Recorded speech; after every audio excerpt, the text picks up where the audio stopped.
this is the part we see a few days ago, and we can see these are the gate runner, and some of the area will be removed by machining. And we come here, we can see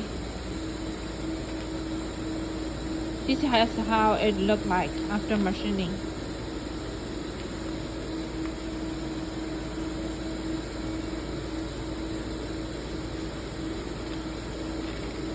Oh, there's a cover for it.